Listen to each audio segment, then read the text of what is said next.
pain, you cause me pain. Again, again, over again. Pain, pain, you cause me pain. Again, again, over again.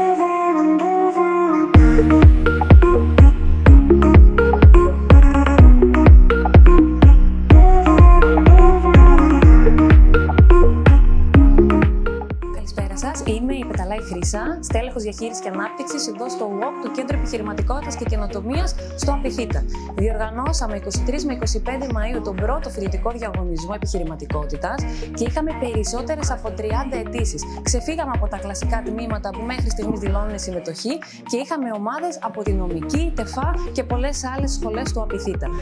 Ο φοιτητικός διαγωνισμός έγινε σε συνεργασία με το Γραφείο Διασύνδεσης και φυσικά στήριξαν πολύτιμοι συνεργάτες όπως η Ideas Forward και η Αλεξάνδρεια Ζώνη Καινοτομίας. Πάμε να δούμε τις 3 ιδέες που ξεχώρισαν.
You hurt me over and over again.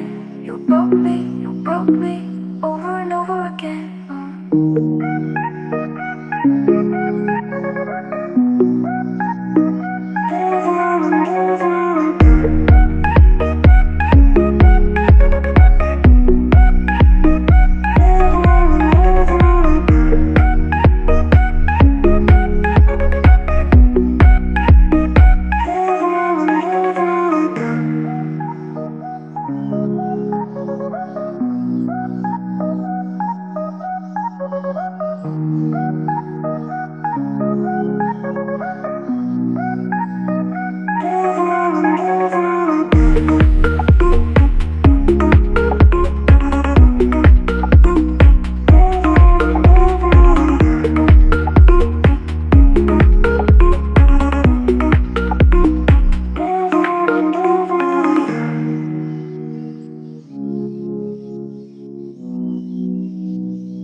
You love